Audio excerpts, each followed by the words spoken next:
Bonjour la chaîne Rien que la boxe. Attends, on recommence.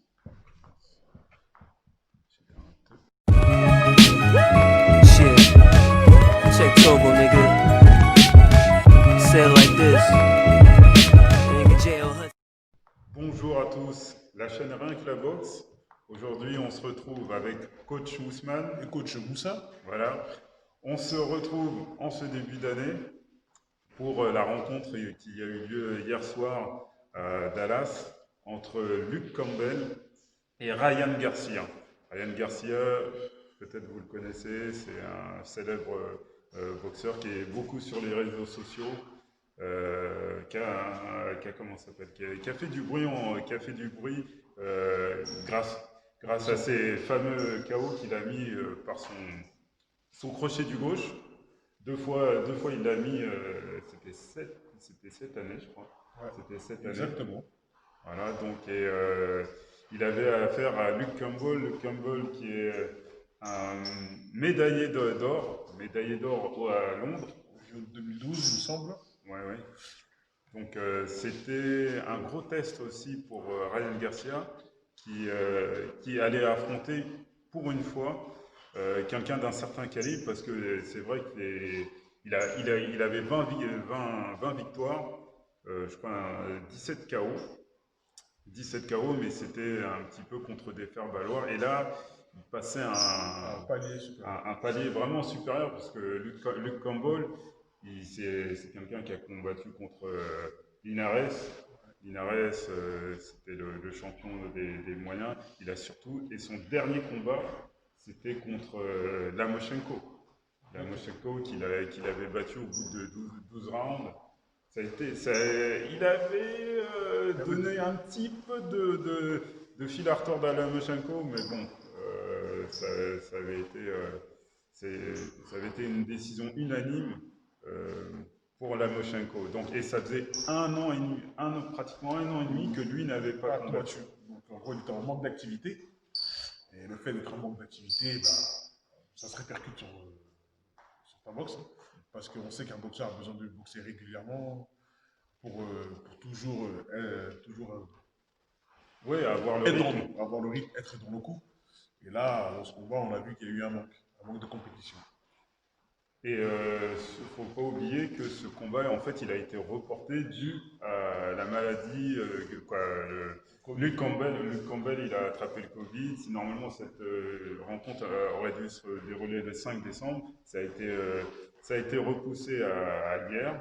Donc, il y a eu un mois. On sait que le Covid, c'est une maladie qui attaque les poumons. Exactement. Donc, Et pas facile. c'est vrai que c'est vraiment pas facile. On est bien placé pour le savoir. Exactement. Et donc, on ne savait pas dans quelles conditions en fait Luke Campbell allait se présenter. Euh, faut savoir que c'est quand même des gabarits assez atypiques parce ils sont assez grands, ils font 1m80. Fin, Ouais, ouais, assez fins. ils font 1m80 fin, mais à la balance, c'est pas beaucoup. Ouais, c'est chez les légers. Hein. Voilà. Les légers, c'est à peu près 61, les moins de 61 kilos. C'était pas pour une ceinture mondiale. Hein. Faut le préciser, c'était pas pour une ceinture mondiale. Il y avait une ceinture WBC. On va dire que c'était une demi-finale. Une demi-finale. Le champion, bah, c'est Lopez, Teofimo Lopez qui avait détrôné Lamachenko cette année. Donc voilà, on est parti pour ce combat. Donc un combat où je veux dire que la première reprise, je la donne, je dis c'est un peu serré, mais on va la donner plus ou moins à Garcia par rapport à ce qu'il a fait, l'engagement qu'il a mis. Oui, il a été beaucoup plus agressif. Hein, Voilà. Donc ce premier round, je le donne on va dire, je le donne à Garcia, suivi du deuxième round ce round-là, le deuxième, je le donne alors comment ça s'appelle Luke Campbell. Luke Campbell, pour la simple et bonne raison qu'il a fait de la knockdown. Ouais, ouais, de toute façon,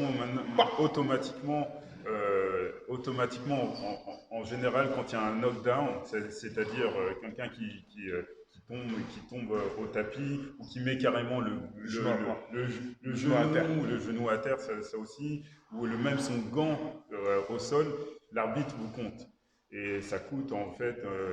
Ça coûte le round. Ouais, ça coûte le round, ça coûte 2 Généralement. points. En général, on va le juger 10 à 8. Voilà. Donc c'était. Mais j'ai trouvé que Garcia, malgré tout, il avait bien récupéré. C'était. À partir du, on va dire, le troisième, je donne encore à Campbell. Mais à partir du quatrième, Garcia a repris la main. Et quand on voit comment Garcia a repris la main, on le voit à partir du cinquième. Avant la fin du round, à la limite de la fin du round, quand il a touché Campbell et que Campbell, en fait, a été sauvé par le gong. Ouais, il a été. Garcia qui a touché Campbell par son fameux crochet du gauche crochet du gauche, je ne sais pas si c'était à la tempe ou à la mâchoire, mais en tout cas, lui, Campbell, il a été dans les cordes. Ça a été très difficile pour lui. Garcia à la sixième. A accéléré. Ouais, à accélérer. Moi j'ai eu peur pour lui en fait, et ça s'est avéré un petit peu. C'est qu'il s'est cramé. Il a voulu le finir directement, pour profiter en fait que Campbell n'avait pas récupéré pour l'attaquer. Et pendant à peu près 1 minute, il est allé comme une furie un peu sur lui. Et Campbell n'a pas cédé.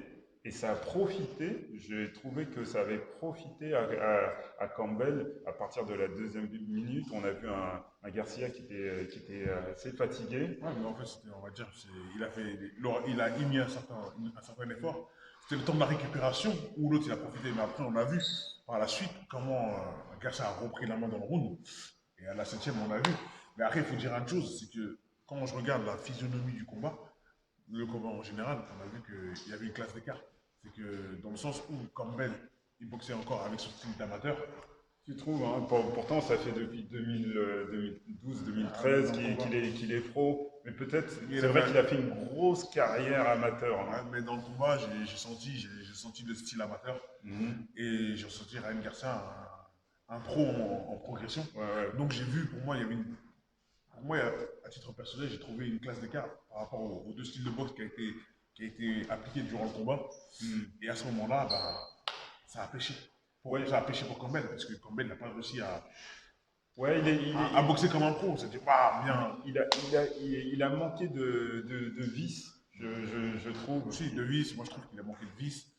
J'ai l'impression qu'il manquait même d'expérience quand je jouais le combat. J'ai dit, mais on dit qu'il a un manque d'expérience, un manque de vis. Et il n'a pas, ouais, c'est vrai. Et je trouve qu'il n'a pas assez profité des manques.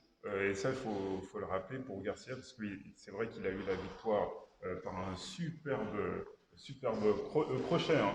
Crochet, moi je trouve que c'est un crochet au foie. Et je trouve qu'il n'a pas assez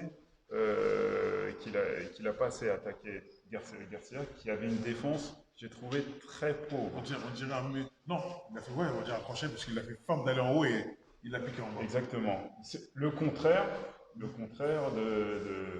Canelo. Exactement. Le contraire de Canelo. Donc, j'ai trouvé Garcia comme. De toute façon, ils ont le même entraîneur, hein, Canelo et lui. Exactement. Donc ils ont combiné et inversé leur combinaison. Et je pense que ça a été très bénéfique pour Garcia, qui peut-être avec l'entourage qu'il a, c'est-à-dire il s'entraîne avec Canelo, avec Oscar Valdez aussi, c'est quelqu'un de chez les Plumes. Il y a aussi Frank Sanchez. C'est toute une écurie. Toute une écurie pilotée par ça c'est le promoteur, mais Reynoso, l'entraîneur de Canelo, qui fait un travail magnifique. Mais je trouve, je le répète, que la défense de Garcia m'a quand même inquiété. Peut-être, il faudra voir. Il faudra vraiment voir. Là, on va se retrouver pour un petit tuto technique avec le coach Ousmane. Donc nous revoilà dans la partie technique. Donc nous allons voir les faits de combat qui ont été faits durant le combat. le knockdown de Campbell et les 2 knockdowns de Ryan Garcia. Donc, en premier temps, vous allez voir celui de Campbell. Donc, monsieur va faire Campbell. Je vais faire Garcia. Donc Campbell en gaucher. Campbell en gaucher. Donc je vais mettre voilà, pied droit en avant pour les gauchers. Mettre là.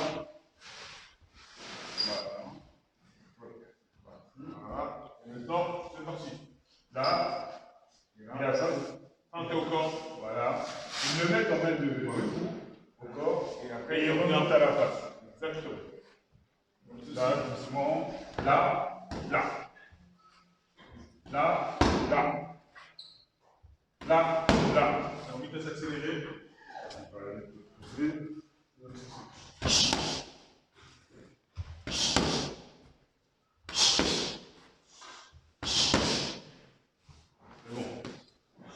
Maintenant, nous allons voir la partie de Garcia. Les 2 knockdowns de Garcia.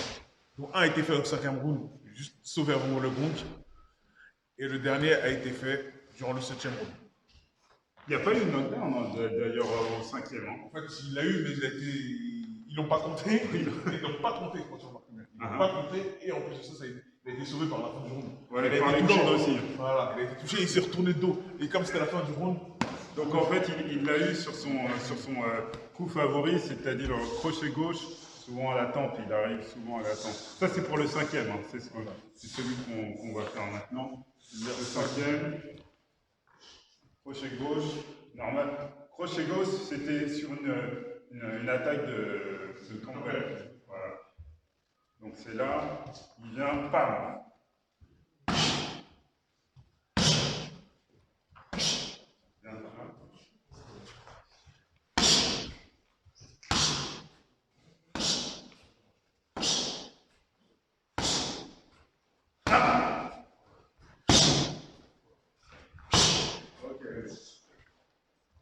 maintenant, nous allons voir celui de la 7e reprise.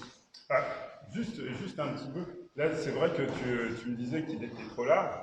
Mais en fait, Garcia, c'est vrai que ses crochets, ils sont larges. Mais ils compensent avec une certaine rapidité aussi.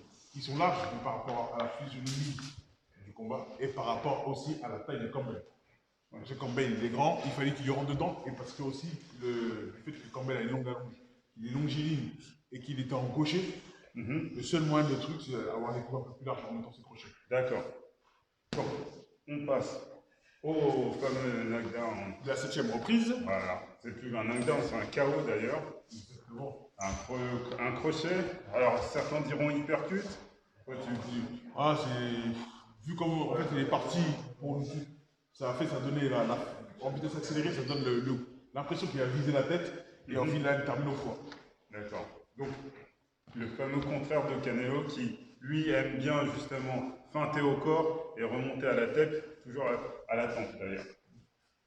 Donc, c'est là, je vais arriver ici, là. Ah, ici, pour que les gens le voient. Là. Là. Sur un autre angle de vue, ça donne ceci.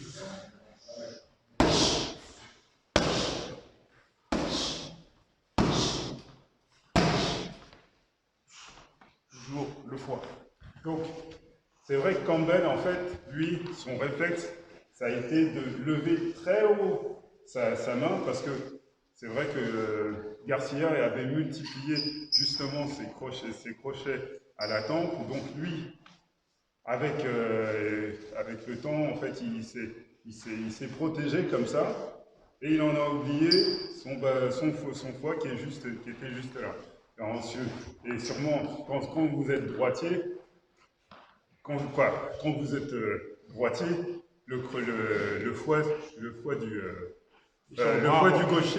gaucher. Non, le foie de l'adversaire, pas du gaucher. Le foie de l'adversaire se trouve sur l'avant, sur le bras avant. Donc, oui. C'est-à-dire sur la main gauche.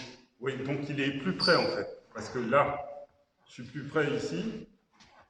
Si par exemple là, il se met, si tu te mets en droitier. En fait, ça donne ceci. Quand on est face à un gaucher, c'est plus facile pour nous de viser le foie. Voilà. Pourquoi? Parce qu'on est là, comme dans tout boxeur. Pourquoi? Parce que le foie il se trouve ici. Il est plus proche, voilà. Ah, en fait, il est plus en évidence. Donc, quelles sont les perspectives pour notre ami Garcia? D'affronter le champion en titre. Oui, donc Lopez, mais je pense qu'en fait, il voudrait affronter, en tout cas, c'est ce qu'il a demandé, d'affronter soit Gervonta Davis, Tank, ou sinon Devin Haney. Donc pourquoi pas contre Lomachenko aussi, ça serait bien, ou Lopez, mais bon, à mon avis, vu les histoires de promoteurs, le mieux qu'ils ont à faire, c'est contre Devin Haney, qui est vraiment aussi une étoile montante de la division, des légers. Exactement. Bon, moi je penserais plutôt à soit Jérôme Davis ou soit Lopez.